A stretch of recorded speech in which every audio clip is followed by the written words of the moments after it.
Welcome to J Life with Daniel. I am your host, Rabbi Daniel Levine. Today we are here with Jonah Platt, a trusted voice on Jewish happenings in the world and the host of the Being Jewish podcast. Jonah, welcome. Thank you. Thank you for having me. So we were just talking a little bit before we started recording about how your career and also, I'll just extrapolate your life really changed pre and post October 7th. So let's dive into that. You were working full time as an actor in the movie industry, and then October 7th happens. Now you spend most of your time working on this, relatively prolific podcast. Talk to me a little bit about that shift. What specifically happened, in your own mind on October 7th for you to, have this hard pivot? Yeah, so I had been pursuing entertainment full time for almost 20 years as an actor, a writer, a producer, all kinds of different things. And when October 7th happened, I just found myself spending all of my time doing Jewish advocacy stuff. I had started doing Jewish advocacy online spring of 2021 when there was violence between Gaza and Israel, and I felt I could contribute something to the conversation, help people filter through a lot of the noise, understand what was going on, give voice to emotions that American Jews were feeling. And I started using my platform that I had built through entertainment to do some of that stuff online. But it wasn't until October 7th that I found myself spending all of my time doing that. And it was very natural. It wasn't really a choice or anything. It just was the most important moment of my lifetime, certainly. And that's where I wanted to be, connecting with people, educating people, listening to people. And a couple months into that, both online and in real life, I was extremely active, putting out fires, meeting with hostages, just doing all kinds of different things, summits, all this stuff. I wanted to get back to my personal lane of Jewish advocacy, which is a lot more about celebrating Jewish identity, empowering others to celebrate their own, normalizing Jewish conversations and Jews taking up space publicly and Jewish self-respect. And my podcast is the way that I've chosen to do that. Yeah, I mean, when October 7th hit for me, it was no surprise that I was going to jump all into, furthering what I'm already doing. I was working as a rabbi and a Jewish studies professor. So obviously it was a very natural pivot of, okay, I guess I'm going to be spending a lot more time talking about anti-Semitism and Israel and the hostages and everything like that. What I've been a little bit shocked by, and I tried to ask Maya Bialik this a year ago, and she gave, an interesting answer, but I'm curious to hear yours. I mean, it's no surprise to listeners that the actor and film and movie industry is, disproportionately populated by Jews. We'll just call it like it is. But yet there's been sort of a reticence and a lack of, really, I'm surprised at how much of a lack of activism and advocacy. And, again, it doesn't have to be necessarily people that are rah pro-Israel, but, in my mind, there's a very big difference between wearing a hostage pin and saying, wearing Israeli flags, say to some, big gala or something like that. But you don't even see the former. And so, what do you make of this? And I'm curious, from a personal perspective, starting back in the spring of 2021, I mean, did this hurt your career in any way? Did you find yourself getting less jobs and gigs and people were just less likely to give you a shot because you were associated with what's now considered, I'd imagine, in the American progressive mainstream as a more quote unquote conservative position, even though, we both obviously know support for Israel really doesn't fit a, political right-left binary in America. So I'm curious, I mean, both your own, what the backlash you got, or maybe, you got a lot of support that I'd be pleasantly surprised to hear. And why do you think, I mean, I don't know. I just one story. My wife and I had tickets to see an Adam Sandler comedy show end of October in 2023.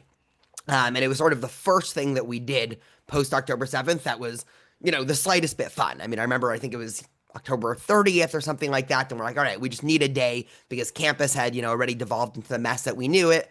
And, my wife was also experiencing some stuff at work. And I want to get too much into that, anti-Semitism wise. And we assumed Adam Sandler would for sure mention something about, and, nothing at all. And, this is from the Don't Mess with the Zohan guy. So I don't know. I mean, what do you make of all this? So on the Hollywood piece, it's actually, we could do a whole hour just on that. And this is something that I've explored a lot of different ways on my podcast and in my public appearances, as somebody who sort of straddles both of these worlds.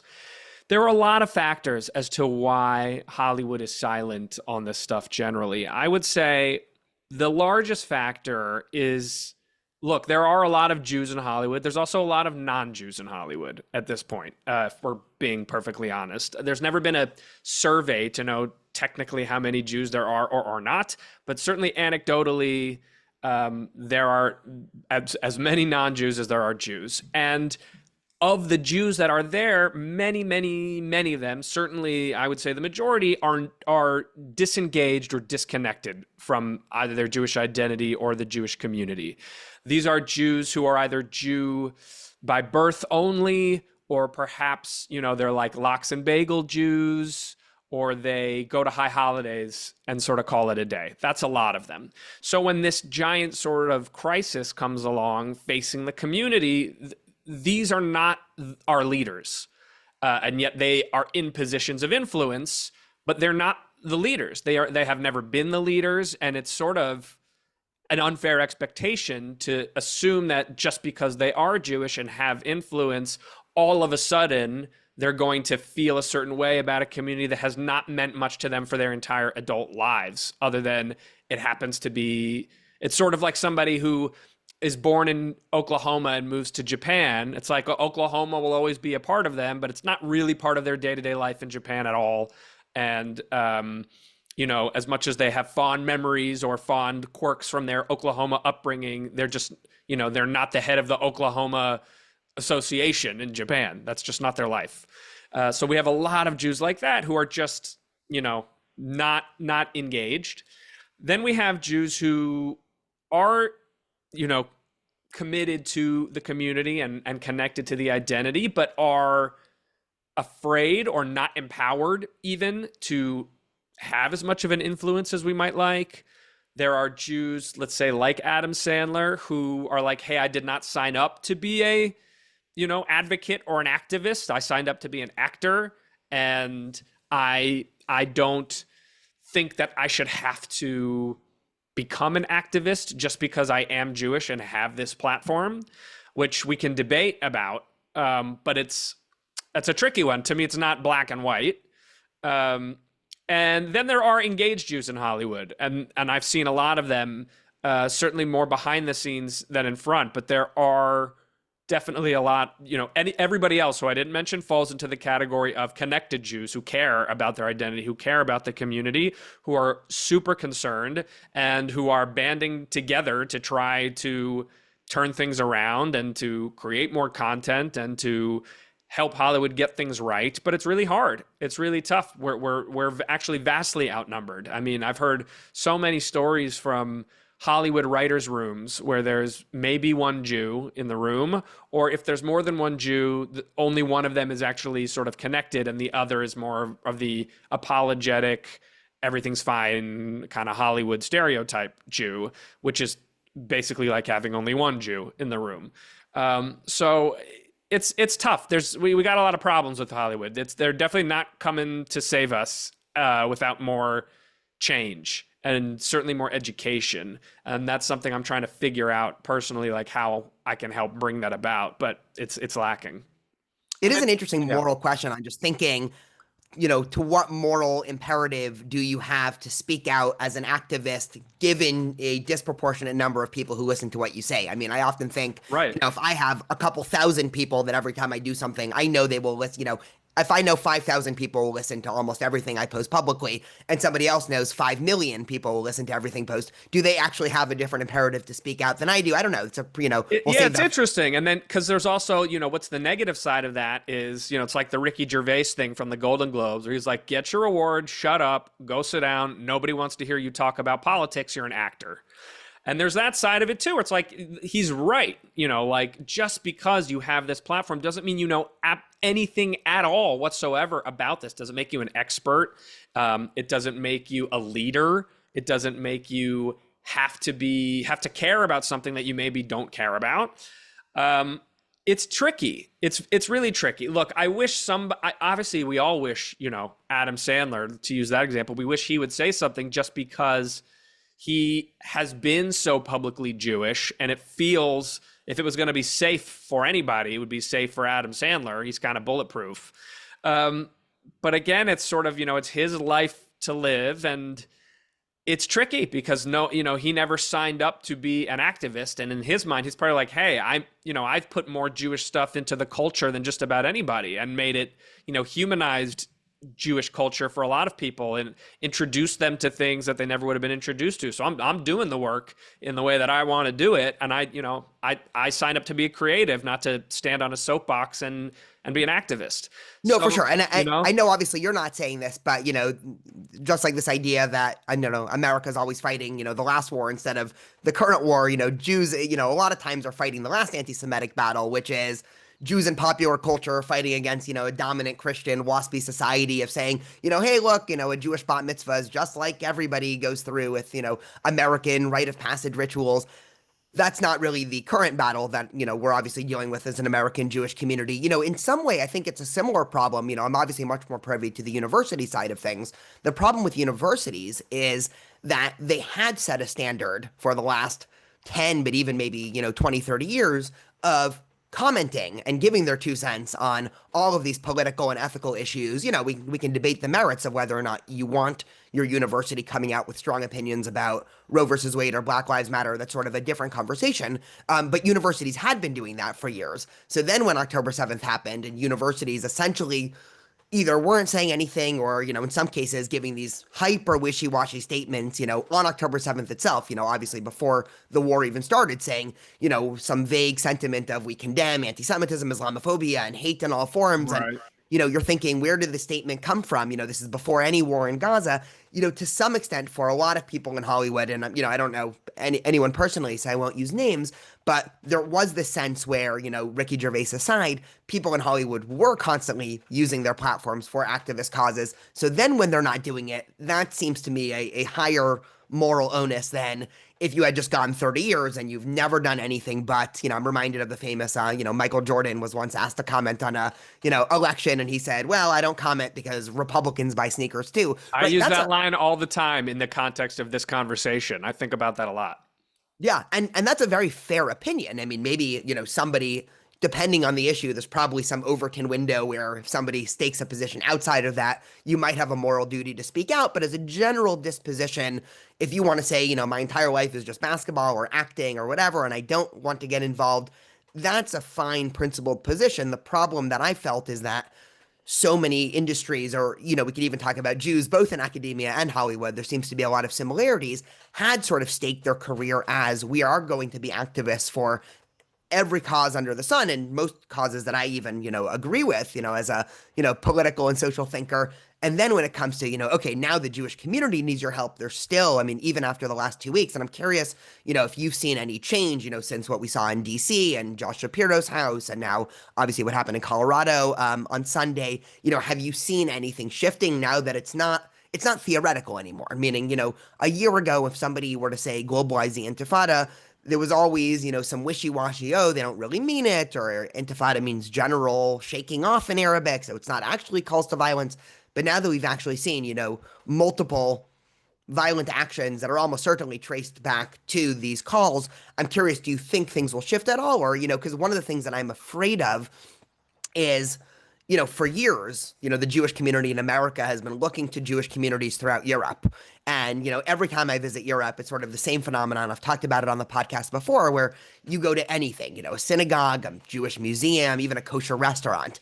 And it's like you are stepping into the most intense security you've ever gone through. I was in Switzerland with my brother last summer, and just to enter into the kosher restaurant, we had just finished, a couple days of hiking. So we did not look like, nice yeshiva bachers. We looked like, we essentially had spent, the week in the Alps, and we showed up, and it took 30 minutes for us to essentially convince the security guard, and they patted us down, and there were 3 armed security, and this was not a synagogue. This was a kosher restaurant in Geneva. Wow. And so we always look at that, and in my head, my entire life, I've thought, okay, why don't they all just move to Israel? That seems like the obvious solution.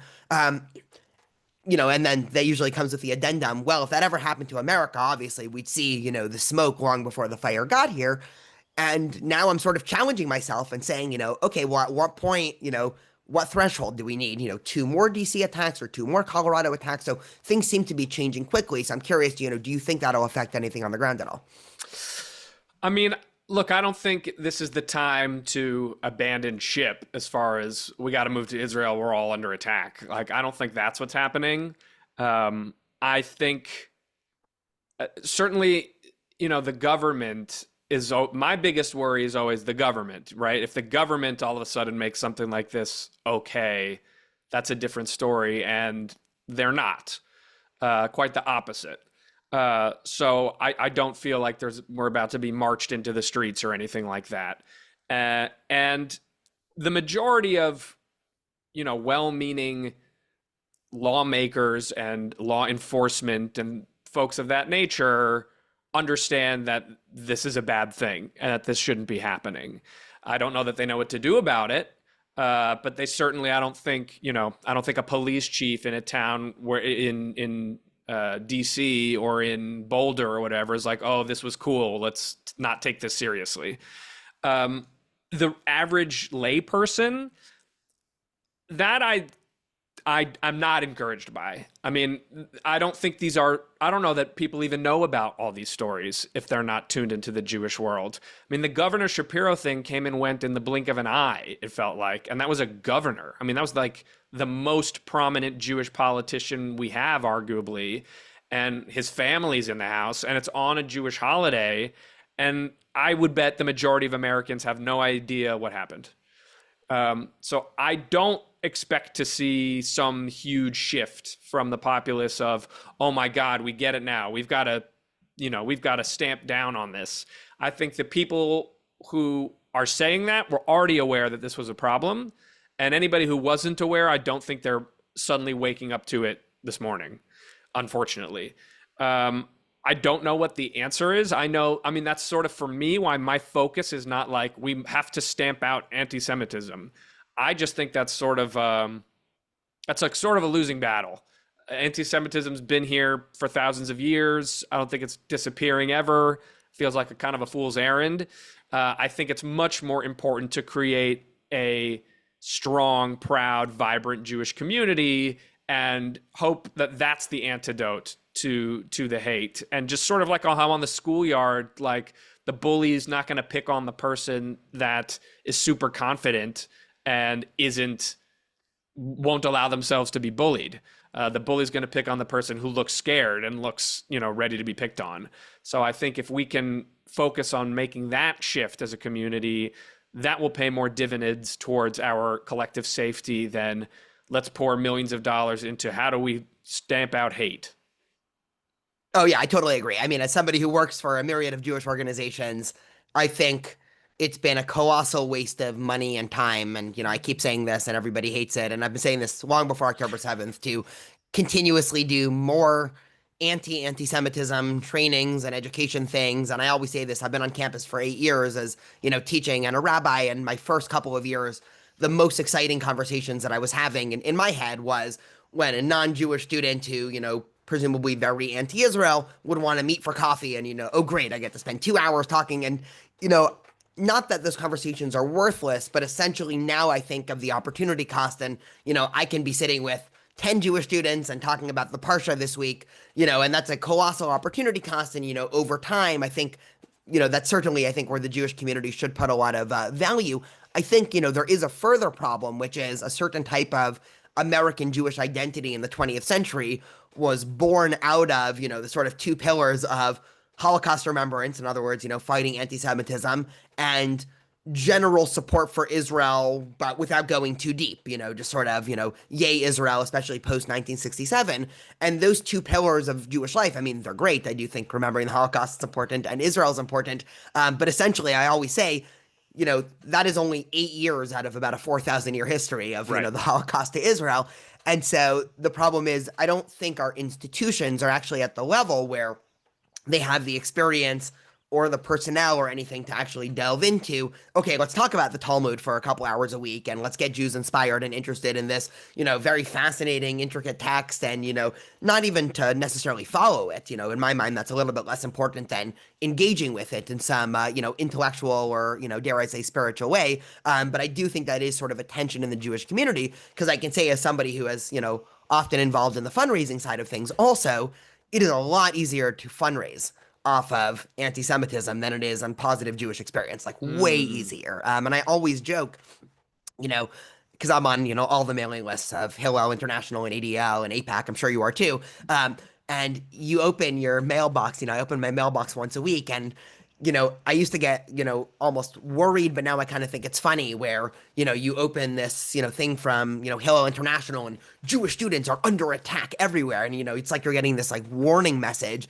And I don't know, I'm sure that does work for, a disproportionately number of obviously older and, wealthier Jews, but I don't think that that works actually on the ground level of, if I'm meeting a bunch of 18 or 19-year-olds on campus, it's not going to get them in the door saying, come to us because everybody else hates you.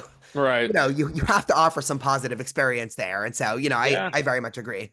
Yep, I totally feel you on that. I think that's right on. And in addition to just the positive experience part and the engagement with text and theological religious stuff, I think there's a lack of education about who Jews are and what Israel means to Jews, for Jews. I don't think Jews in America are being taught that there's something aside from the Bible story and the Holocaust. Like there was a bunch of other stuff that happened in those other couple thousand years in between those two that are really important to defining who we are. And we can't skip over all of that stuff. And we need to understand that we are a tribe, that we are not just a group of Americans who sort of agree on a same religion and have some holidays together. There's so much more to it than that. And some of these sort of core concepts about who Jews are and what it means to actually be Jewish, when understood, immediately suck the oxygen out of a lot of the lies and misconceptions about Jews that are only able to burn on the backs of lies and misconceptions. And once you understand who and what Jews are, a lot of that falls away. I think that's really important, first of all, to give to Jewish young people to understand that stuff. And then also, if I was going to do anything towards, the greater public, it would be trying to disseminate just those key pieces of information that like Jews are not a group of rich white Europeans who believe in the same God, and that, Jews all came from the same place, that we're all one tribe, that my genetics tell me that I'm 100% Jewish, all things of that nature. Yeah, I mean the interesting problem, and this is just on my mind because it's literally what I taught in class yesterday in my Jewish history class at UC Irvine. We're essentially working against the previous century of Jewish history. So between the 1800s and 1900s, the push of Jews in Western Europe and America was specifically to say we are white European religion, akin to Protestantism. And, to be fair, in their defense, they were doing that because the big debate in Germany and then France and then eventually in America was, why should we give Jews equal rights, given the fact that Jews are sort of their own little state within a state, colony with their own, legal system. And, these reform thinkers in Germany and then France and America were saying, no, no, no, don't get us wrong. We are actually just a religion, just like you guys, oh, this law, that was just sort of, because of historic circumstance, but, we can sort of neatly pack that aside. Oh, this whole peoplehood thing, that's not really relevant anymore. We are a religion. And, from a historic perspective, totally logical why something like, the Pittsburgh platform exists, and I always say a disclaimer, obviously no Reform Jew right now is going to hold up the Pittsburgh platform as, here is what I believe about everything. Many are actually, somewhat embarrassed by it. But essentially, I think that's a lot more deeply ingrained into the average American Jewish psyche than we give credit for. Because when you talk to, say, Mizrahi Jews, who obviously never really had this, Reform, conservative, Orthodox categorization, they don't even understand, some of these arguments against Jewish peoplehood or anti-Zionism. I mean, not to say that they necessarily love everything that Israel's ever done, or, they probably have strong opinions, both positive and negative, of Bibi Netanyahu or settlements or all these, issues. But if somebody were to say, Israel, the Jewish people, and Judaism are all three completely separate things that have nothing to do with each other, they're not even able to process that, because only, a type of westernized Ashkenazi Jew who went through the last 150 years or, by now, 220 years of post-emancipation, post-enlightenment can even think like that. And so essentially, because I see this on campus all the time, I mean, if somebody grew up in a non-Orthodox community in California, we're both in Southern California, and say they have no family in Israel. They've never, been to Israel. They grew up without, any deep rootedness sense of, Jewish law or Jewish continuity, So essentially they grew up going to temple, maybe more often than high holidays, but sometimes for high holidays. Maybe they had a bar bat mitzvah. Maybe they had, in the Reform movement, the confirmation process where essentially you're theologically confirming, very similar to what happens in, a Catholic school. And then you're telling them, well, actually, you are fundamentally connected to this land that's probably the furthest pieced away land, one could imagine from Southern California. And you're also part of this, wider Jewish people, even though you were the only Jew in your middle school and high school. But no, you actually have this kinship to Jews living, everywhere. And, it's so out of the realm of, it's almost fantastical. And so that's a very hard thing to teach because you could conceptually teach it. I mean, I start off every Jewish studies, class of mine with a big slide, what is Judaism / who are the Jews? And, inevitably a religion, someone says an ethnicity and all the right answers, but saying that Judaism is part religion, part ethnicity, part nation, part predating all these, 18 and 1900 Eurocentric terms come up by, I can say that and intellectually they can get it, but then when they go home, they still say, oh yeah, Judaism is my religion, and everything. So I'm curious how you thought of, trying to tackle this question. Yeah, I mean, you bring up a lot of excellent points. I don't know that I have the exact answer of exactly how to tackle it, except that we have to start earlier. To your point, actually, I gave a monologue on my podcast literally about the type of person that you just described, a second or third generation American, Ashkenazi, who grew up and sort of what I say is if all we're teaching them is, holidays, songs, and tikkun olam, when the shit hits the fan, all the things they're going to know are the holidays, the songs, and tikkun olam. And so we can't sort of expect them. Again, it's sort of like the actor thing. You can't expect them when times get tough that they're going to become the leaders and the activists. We haven't armed them to be. They don't have the understanding that they need to be confidently equipped in matters of Jewish identity. So I think it's got to just start kind of right away. And look, I went to Jewish day school for 10 years, Jewish sleepaway camp for 10 years. I went to what was at the time a very Jewish college, less so now. And I was never taught this stuff. I mean, I had to learn it on my own as an adult. And it doesn't seem like that heavy a lift to teach that you're a point on a line that's a long continuum for thousands of years. Again, excuse me, I said this on the pod this week, like it's sort of like a hot dog where we know the hot dog at one point was a cow. And we know that we're holding this hot dog, but for whatever reason, maybe it's because the middle part is so unpleasant or because our brain likes shortcuts or whatever it is, we don't think of them as the same thing. We think of them as two different entities in our minds. And I think we do that a lot as Jews where it's like, okay, I know the Jews in the Bible are the same Jews as today Jews, but I don't feel it. I don't actually think that. And I don't think about the thousands of years in between that brought those people to me. And I don't think that's an insane thing to try to teach, fifth graders. So I think we have to start, or I certainly never was taught early on the diversity of Jews around the world.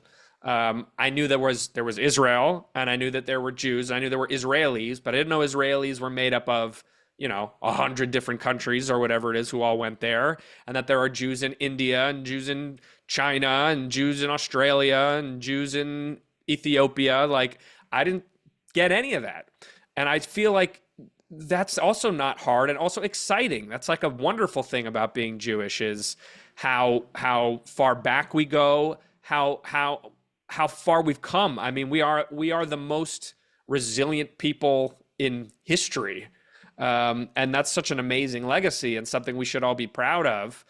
I wasn't taught, all of the amazing accomplishments that Jews have had over the centuries, at least not in a comprehensive way, maybe piecemeal. but kids should be going to college understanding that Jews are amazing, that Jews have contributed everywhere they ever go. They should understand why Jews are associated with money and Hollywood and things of that nature, sort of because we were forced into these industries and no one else would do them and we built them. Yeah, and that's why we're in the DNA of them, and why they're in our DNA.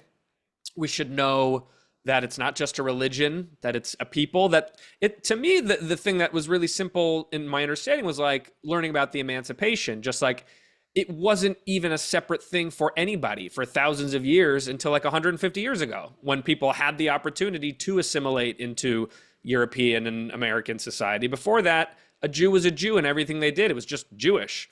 And again, I don't think that's a crazy concept to try to educate, but I understand that Jewish education, we got to cover the Torah, we got to cover the customs, we got to cover God, we got to cover all that stuff. But to me, this Jewish personhood piece really needs to be a pillar of Jewish education at every level going forward if we're going to change anything. Yeah, no, it's interesting. There's a lot to respond there. Just the last thing that popped into my head was there's sort of an irony because a lot of more, left-wing activist types are constantly railing against, Eurocentrism within, just our models of society and academia writ large, yet they're applying a hyper-Eurocentric model to Jewish identity, one that's, an 18th and 19th century European nationalistic model to Jewish identity that, as you said before, I mean, Jewish communities were, even before 1800, and, pick any European city. I mean, you go to Europe today and there were Jewish corners of town that Jews had to live, certain jobs Jews had to do. Jews could, of course, not marry Christians by Christian law. Jews, were forced into, all sorts of things. And so this idea of, oh, this is just a religion that some French people happen to have, I mean, that would have been laughed out of the room. Yet then, obviously the paradox of Jewish modernity is when the doors open and emancipation is offered. There's the famous quote, I'm forgetting who it was, but it was by one of the French revolutionary leaders. And he said, Jews should be denied everything as a nation, but granted everything as an individual. And essentially he was saying, for Jews to enter into, 1800s, equality in these nation states in Europe, they essentially have to trade national identity for individualism, which unsurprisingly, I mean, I don't think either of us can blame them. A lot of Jews took that because all of a sudden, if I could make a better life for myself and my kids, and they can go into actually, to school and, to learn a trade and not just be the same money lenders that my family's been for 10 generations living in, the squalor, part of town, of course I'm taking that. But yet over time now, it's sort of, all the forces are against us. You reminded me, when you talked about never really learning about diverse communities. When I was in grad school at UCLA, I took a archaeology class that met in the Skirball Museum in Los Angeles. And, this was sort of a wild experience. It was one of those experiences where I'm very happy I did it, but would never want to do it again because it was 4 hours on Wednesday from 6 to 10 p.m. in sort of the basement of the Skirball looking at, ancient Canaanite bulls and trying to figure out when exactly they were made. I am not an archologist to this day. So, 4 hours a week for a quarter was enough. But I remember there were all these different exhibits, in Skirball. It's a Jewish museum, just for listeners. And there was, during one of the months I was there, there was sort of a Jews around the world exhibit. And I actually remember going with a friend of mine from high school who's Yemenite. And after about 5 minutes there, we realized they had every single European country, and then they had just one exhibit for Mizrahi Jews. And I thought that was the craziest thing I had ever seen. And my friend was, I mean, we almost laughed because it was so ridiculous because, obviously we know, I mean, to talk about Yemenite Jews and Persian Jews in the same exhibit, it's sort of absurd. It's just as crazy as saying there's Russian Jews and then there's Italian Jews. I mean, yes, I guess in some way they're in the same continent, and for some majority of their history they were under Christian rule. But it was sort of so, oh, there's the Ashkenazi Jews with all of our diversity, and and then there's just the Mizrahi Jews and Israeli Jews. And I grew up in the Orthodox community, and I oftentimes think about this, where there was sort of an implicit understanding of a wider Jewish diversity in the Orthodox community than the non-Orthodox American Ashkenazi community. And I think that's because within Orthodoxy, there's just different customs depending on where you're from. So if you're Italian, or if you're Yemenite, or if you're Persian, or if you're French, your prayers are actually going to be a little bit different, which is a very interesting way of understanding. Okay, we have Yemenite Jews and we have Moroccan and we have all of this. In the Ashkenazi community in America, it's just almost all Ashkenazi, and there's just this assumption of there's Ashkenazi Jews and then there's this sort of Mizrahi Jews. So it's very hard to integrate. And I've been saying this in Hillel for years. I think Hillel also has a problem. International has a problem when it comes to involving Mizrahi Jews into the mainstream. And, I'm curious to run this by you. Yeah. I've been saying this, also for years, and it always upsets people. My wife is Persian, and when I was at UCLA, sort of I was surrounded by, Persian Jews, and I'm sure you are too, as somebody in LA. And oftentimes when the Ashkenazi liberal community talks about Mizrahi Jews, it's under the guise of sort of progressive diversity. So, more Jews of color, and they assume that the way to court, either Persian Jews in LA or say Syrian Jews in New York or, whatever, is to move more left wing on social issues. And I've always thought that was funny because, as somebody who knows the Persian community well, and again, I'm not giving a moral statement to this, just descriptive.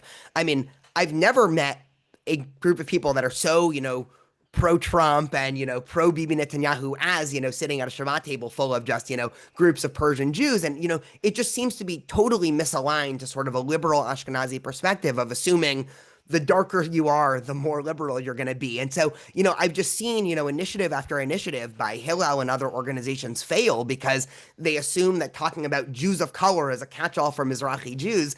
I remember asking my wife a couple of years ago, this must have been, 4 or 5 years ago, and I was like, do you identify as a Jew of color? And, she sort of laughed the question off and was like, I would be very offended if anyone ever referred to me as a Jew of color.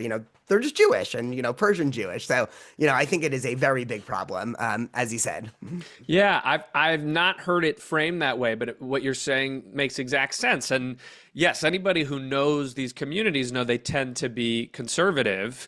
And I think that comes from a couple of things. I think, they tend to, at least in the older generations, come more from orthodoxy religiously.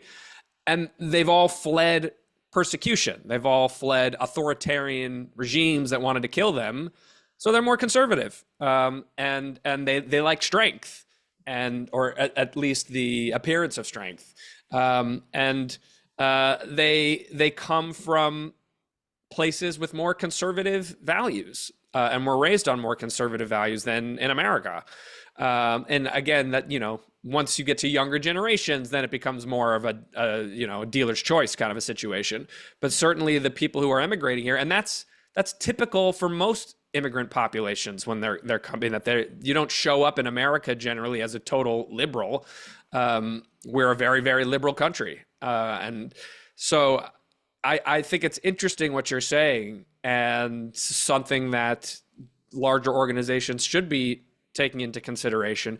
I mean, something that I think about a lot is, and this isn't just a Jewish problem, this is like a world problem, but a lot of the time people are making decisions on behalf of folks who are not in the room when those decisions are being made.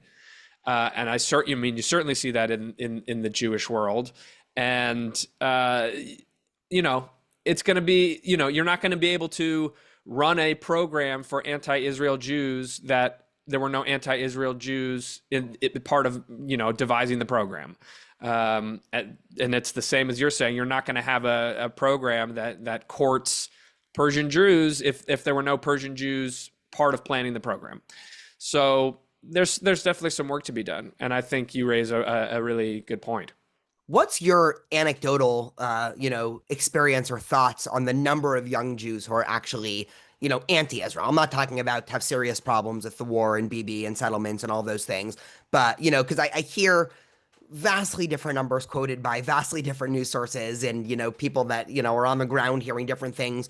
I talked to some Hillel rabbis and they say it must be 30%, and then others that are on different campuses say it's less than 5%. And I'm just curious, somebody who probably also has their ear to the ground in a lot of ways. I mean, this is totally anecdotal. I'm sure you've never done any serious demographic survey, but I'm curious. I mean, when you read reports that are being put out by, say, the Washington Post and New York Times saying, 30 or 40% of young Jews are anti-Israel. I mean, do those jive with your sentiment of what you're seeing, or? Well, here's the issue. The issue is, how do we define anti-Israel? Like, who gets to be in that camp? And I think what I've discovered in some of my conversations is that a lot of these quote unquote anti-Israelers are in that camp a little bit by default because all they really are is unhappy with what they're seeing in the war.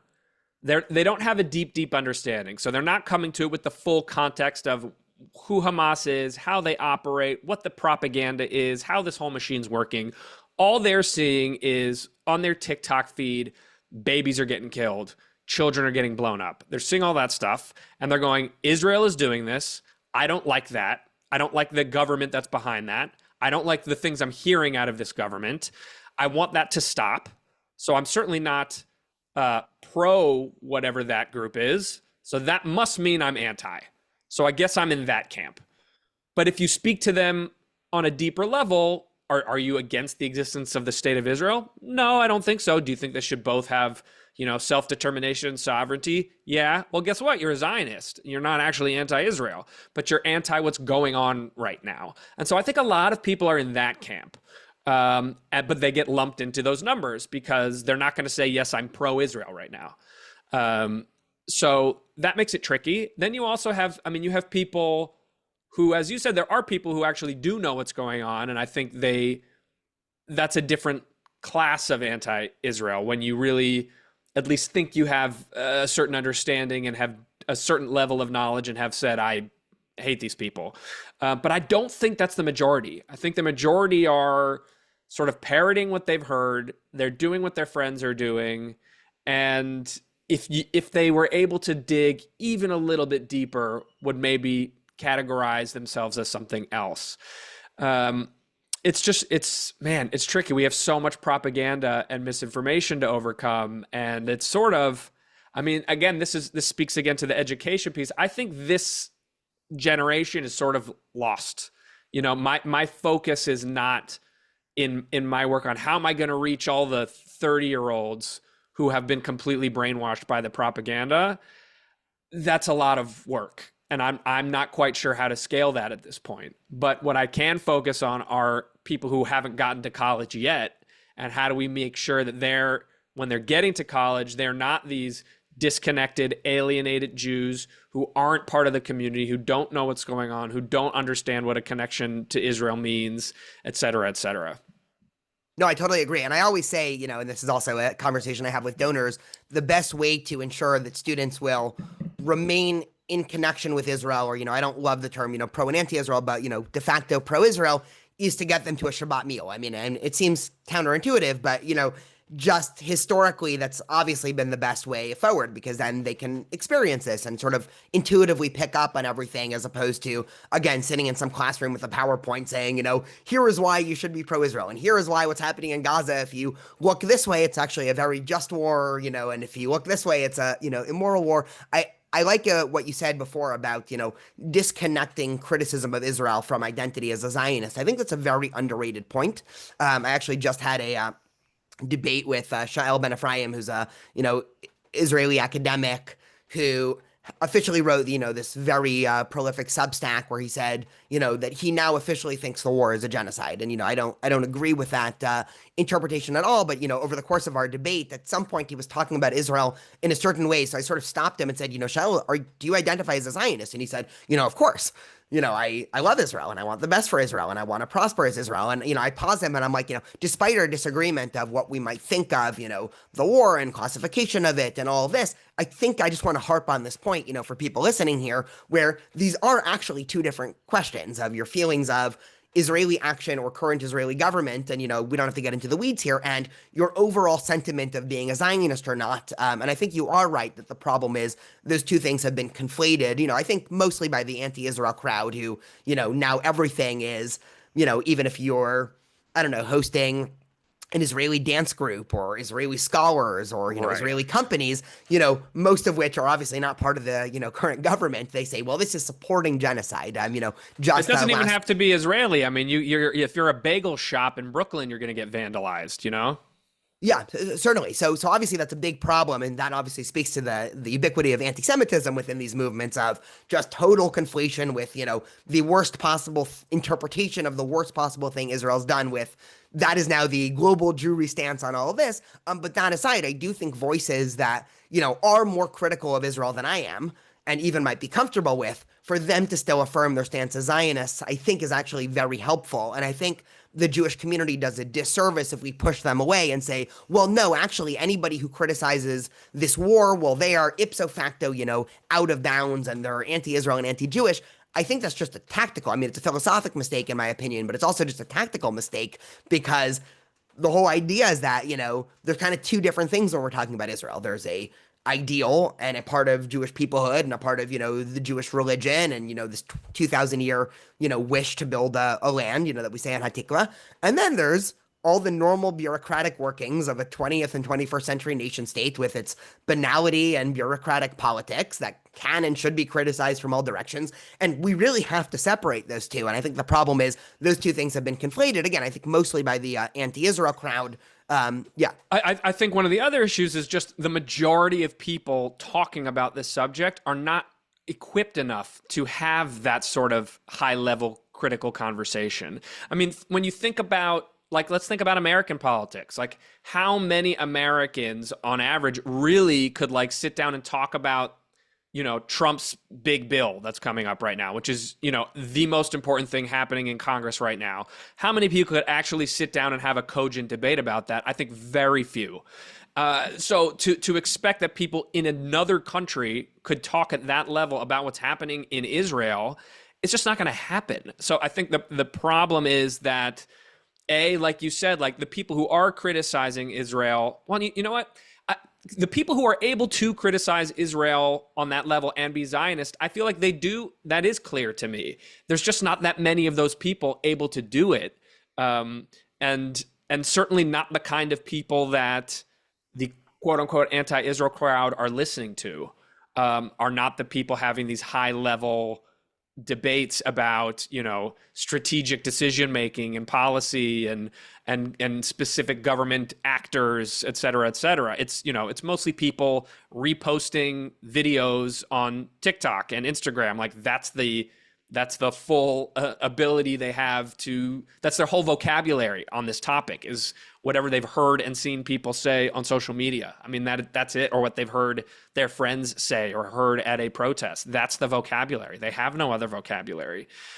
So that's where we get into a lot of trouble too, where just the level of knowledge and understanding is so shallow that you even if you wanted to criticize the government and be a Zionist, you couldn't really do it because you don't know how to, because you don't have that information, because you haven't done the work, frankly, which is annoying. But, everyone's allowed to have an opinion. The problem is these are just a lot of really low information opinions floating around. Yeah, and the problem and sort of irony is even groups in the Jewish world that are, virulently anti-Israel, I'm thinking groups like Jewish Voice for Peace that, I think correctly so, the Jewish community says, they are beyond the pale. Even they're not anti-Israel enough for some of the sort of diehard anti-Israel crowd. I mean, one of the most interesting, I guess Instagram debates that I saw taking place, last year in October was because Jewish Voice for Peace didn't laud the October 7th attacks. SJP chapters around the country were sort of distancing themselves and saying, this is actually Trojan horse Zionism, which, I just thought was, crazy because Jewish Voice for Peace, is markedly anti-Zionist, to their core.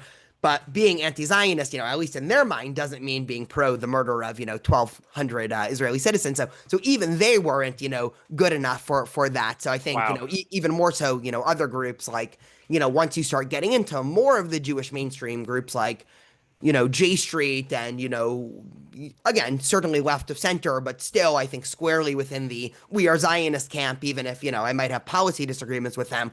Of course, nobody's going to listen to those groups. And, from a certain perspective, and I was talking to a, very anti-Israel student last year about this whole idea of anti-normalization and everything. It was during the encampments. There was one day where I stopped by and was sort of, having, trying to have open conversation. And, some of the conversations were quite good.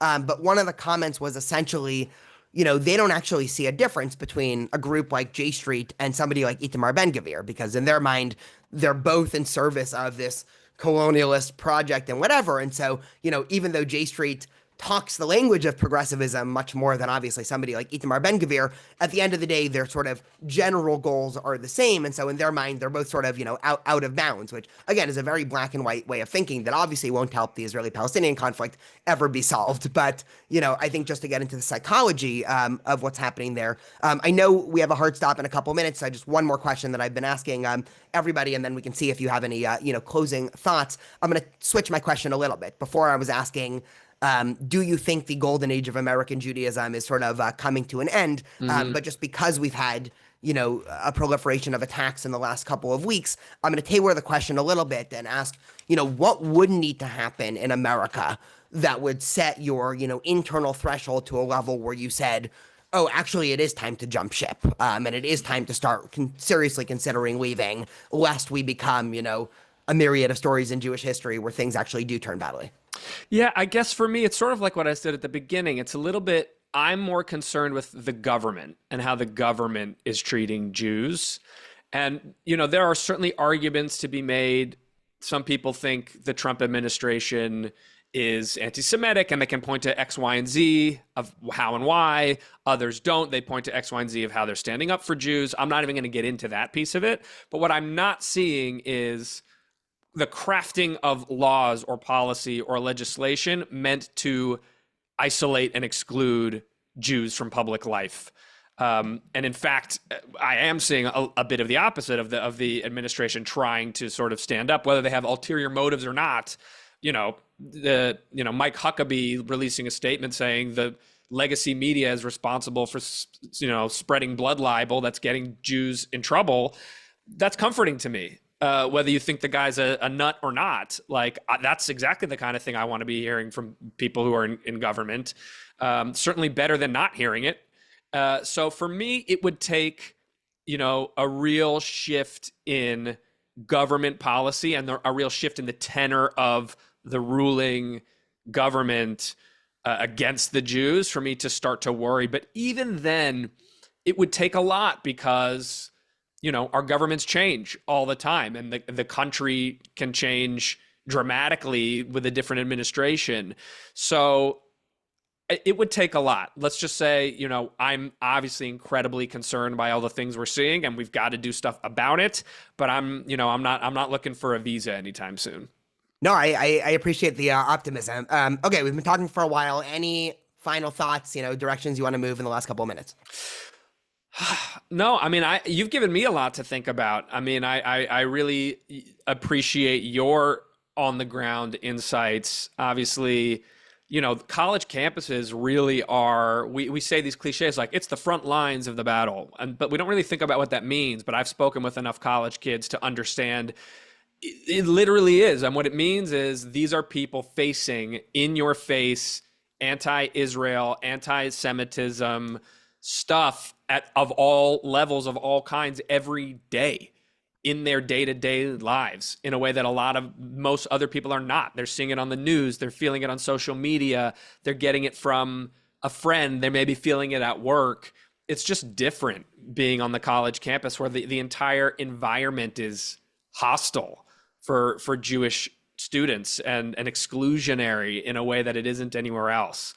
So I think we have a lot to learn and really should be listening to voices from college campuses, voices like yourself, like the students, and really trusting the expertise that I see developing from people who are on these campuses, because they are in the trenches on this stuff every single day, and they're becoming experts in this whole situation. So I think there's really a lot to learn and a lot the community can gain from listening to folks from campuses. Yeah, I really love that. And I totally agree. And I think the sort of malaise of, second or third generation, Gen X or, boomer Ashkenazi Jews who are sort of, reaped the best rewards of, America's golden age and liberalism, who have sort of been a little bit hesitant to speak out, again, I'm making huge generalizations here, but have generally been a little bit hesitant to speak out, because in their mind, things are, pretty good and they don't want to, ruffle the order. I think this next generation of Jews coming up are very much not going to be like that. And, Yeah. I always say whenever, because I speak at a lot of, Jewish institutions and synagogues, and inevitably I always get a question about, young anti-Israel Jews, and, which is why I'm always trying to gauge data, because there's obviously a sampling bias of who's going to, talk to me and who's going to take my Jewish studies classes. But on the flip side, I always say, I think the other story that's underrated is the number of, new Jewish leaders that this moment has produced that, I think in a long run, the Jewish community in America is going to be better off for it. But Jonah, I really appreciate this. And, just for listeners, if you, appreciate all of Jonah's insights, check out the Being Jewish podcast. You can find it really anywhere that you find podcasts. Jonah, thank you so much. Thanks for having me.